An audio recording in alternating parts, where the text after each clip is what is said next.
雇主不在家，这个保姆竟偷偷翻起了女主人的衣柜。面对着眼前这些华丽时尚的衣服，她再也忍不住，一件件试穿了起来。试完了衣服，又打起了昂贵化妆品的主意。可保姆万万想不到，男主人不知何时竟回到了家中。保姆顿时尴尬不已，可男主人却并不在意。保姆不知道，从此刻开始，自己的人生将一步步走进深渊地狱。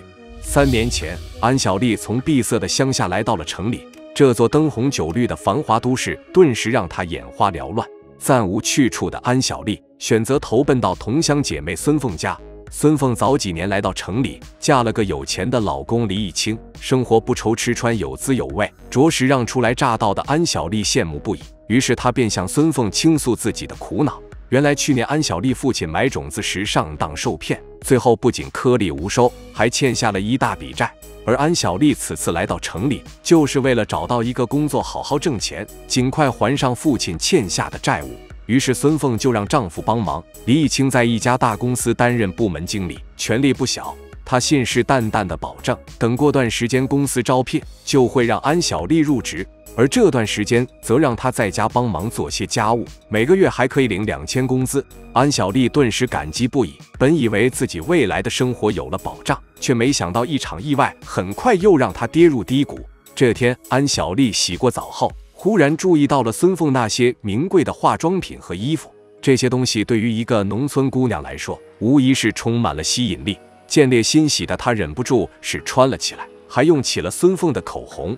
原本就天生丽质的安小丽，打扮后更显美艳。可安小丽万万料不到，李义清竟借口拿文件回到了家中，刚好撞见了这一幕。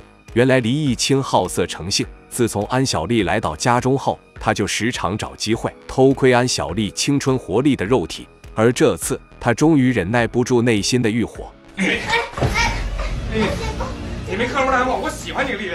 你不能这样。知道安小丽很需要钱，李义清想用钱引诱安小丽就范，但却被对方强硬拒绝后推倒在地。恼羞成怒的李义清顿时咒骂不已，只留下心有余悸的安小丽崩溃痛哭。而孙凤很快得知了这件事，他认定是安小丽故意偷穿自己衣服，偷抹自己的口红，并主动勾引丈夫，于是不由分说的就将对方赶出了家门。满心委屈的安小丽有口难辩，她漫无目的地走在街头，对这个繁华的城市充满失望。然而见过了孙凤精致的生活后，她已经不甘心就此失败离去。安小丽很快重整旗鼓，找到了一个酒店服务员的工作，褪去了老土的村姑打扮，换上酒店精致的制服后，安小丽的姿色很快就吸引了许多顾客的注意。其中有一个叫肖刚的男人，更是醉翁之意不在酒，多次点名让安小丽帮自己点菜。后来有一次，安小丽遇到顾客闹事，肖刚还挺身而出帮她解围，两人便因此成了朋友，最后发展成恋人关系。交往后，安小丽发现肖刚身家不菲，不仅满足了自己的吃穿用度，还帮他把父亲欠下的债务全部还清，这让安小丽深感幸运，竟这么快就过上了自己梦寐以求的生活。然而沉浸在美好中的安小丽却怎么也想不到，自己心目中的完美恋人最终竟会葬送掉自己的人生。这天，安小丽在商场偶遇了许久不见的孙凤，可让人意外的是，一向出手阔绰的孙凤，此时竟为一件衣服的讨价还价跟店员起了争执。安小丽见状不计前嫌，直接大方地帮孙凤买了单。见安小丽突然今非昔比，孙凤是既尴尬又好奇，便有意无意地打听起肖刚的工作。然而，虽然安小丽和肖刚交往许久，但却从来摸不透自己男友做的是什么生意。孙凤见状，马上提醒安小丽，千万别所托非人。这一番对话顿时提醒了安小丽，想到肖刚平时工作总是神神秘秘，却有大把的现金可供两人花销，安小丽心里不禁埋下了一颗疑惑的种子。当晚，安小丽在厨房做菜，见到肖刚接电话时神色有异，并刻意回避自己，终于按耐不住心中的好奇，悄悄走到卧室门外偷听。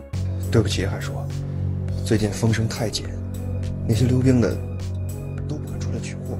虽然安小丽并不了解溜冰二字背后深藏的罪恶，但她还是感觉到不对劲，于是终于向肖刚问出了积压在心底许久的疑问。然而肖刚却谎称自己做的是贸易生意，溜冰只是商业用语。安小丽对此并没有起疑心，可这番对话却让萧刚对安小丽动起了心思。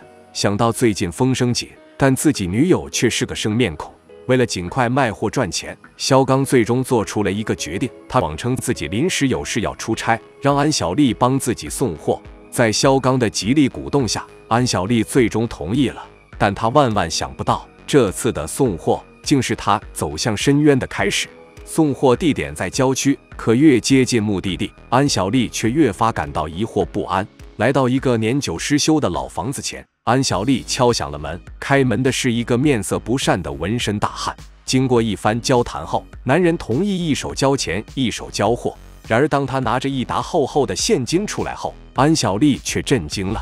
原来，在来的路上，他曾打开查看过萧刚给他的货。盒子里明明只有2串普通的佛珠，却如此价值不菲。安小丽顿时疑窦丛生，最终忧心忡忡地离去，却没看到男人打开了盒子里的夹层，里面竟是一包包白色粉末，更不知道此时暗中竟有一台摄像机，已经将这一切拍了下来。安小丽满怀心事地回到家，却看到萧刚并没有外出。他将刚才得来的现金丢在了桌上，开始逼问萧刚究竟在做什么生意。萧刚没有马上回答，而是将电脑转向了安小丽，当中竟是安小丽交货的画面。原来偷拍照片的人就是萧刚安排的。安小丽这才恍然大悟，自己深爱的男友竟然是一个毒贩。安小丽惊怒交加，想劝男友自首，谁知萧刚却毫无悔过之心，对自己的罪恶行径振振有词，还抛出了一个重磅炸弹。你刚才送的货是海洛因，200克，足够死罪。安小丽听完顿时崩溃了，没想到自己深爱的男友竟会陷害自己，拉她下水。安小丽心寒不已，可萧刚却趁机劝导安小丽和自己一起贩毒。安小丽良知上存坚决不肯同意，萧刚便又欲擒故纵，故意提出让安小丽报警，告发他以保全自己。然而感性的安小丽最终还是无法割舍与萧刚的感情。萧刚见状，马上趁热打铁，信誓旦旦地保证等2人赚够了钱就金盆洗手。然而此时的安小丽却不知道，有些欲望一旦膨胀，根本无法停下。暴力的腐蚀已经让萧刚深陷其中，无法自拔。接下来的一段时间，安小丽经常跟着萧刚四处贩毒，2人捞到的钱也越来越多，不仅衣锦还乡，还买了高档别墅，办了场风光的婚礼。纸醉金迷的生活让安小丽在犯罪的泥潭里也越陷越深，直到一场意外的发生。这天，安小丽又接到了订货的电话，然而当安小丽上门后，却震惊地发现买货的人竟是许久不见的孙凤。但此时的孙凤蓬头垢面，神色憔悴，早已不复当初的贵妇形象。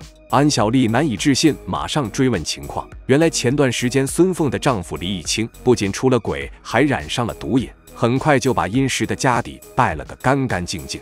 孙凤只能流落到这个脏乱的小出租房中。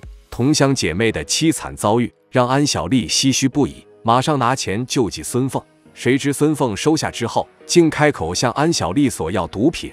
原来半个月前，孙凤因为离异倾家荡产而心烦意乱，竟在冲动之下吸食了毒品，从此就一发不可收拾。安小丽得知后又气又急，指责对方太糊涂。谁知这时孙凤已经毒瘾发作，神志不清了起来，状若癫狂地威胁安小丽，如果不帮忙，自己就去跳楼，甚至扬言要报警与安小丽同归于尽。看到这个曾经锦衣玉食的好姐妹，如今竟沦落到如此凄惨的地步，安小丽久久无法缓过神来。回到家后，又反复打电话给孙凤，却一直无法接通，心里不由得泛起不祥的预感。萧刚见她这副模样，便劝她放下过去，别再管吸毒的孙凤。但安小丽挂念姐妹情谊，不想看着孙凤堕落下去，于是决定动身去找孙凤。谁知到了楼下，却看到了警车和救护车，一问之下才知道，竟是孙凤吸毒过量，危在旦夕。看着担架上生死未卜的孙凤，安小丽终于后悔了，当即决定不再贩毒。于是她态度强硬地要求萧刚也就此收手。可一笔大订单却让萧刚贪恋四起，不肯放弃。见安小丽不为所动，甚至想顶着风险自己去。安小丽担心丈夫出事，最终答应最后再送一次货。可她万万料不到，就是这最后一次，却让她落入了恢恢法网。原来警方早已盯上了夫妻2人，随着安小丽的落网，得知罪行败露的萧纲也开始了逃亡之路。但天网恢恢，疏而不漏，萧纲最终也被抓捕归案。故事的最后，孙凤在戒毒所中成功戒毒，但却在新闻里得知了萧纲和安小丽被判处死刑的消息，顿时悲痛不已。同是从农村走出来的姑娘，没想到人生却都是悲剧收场。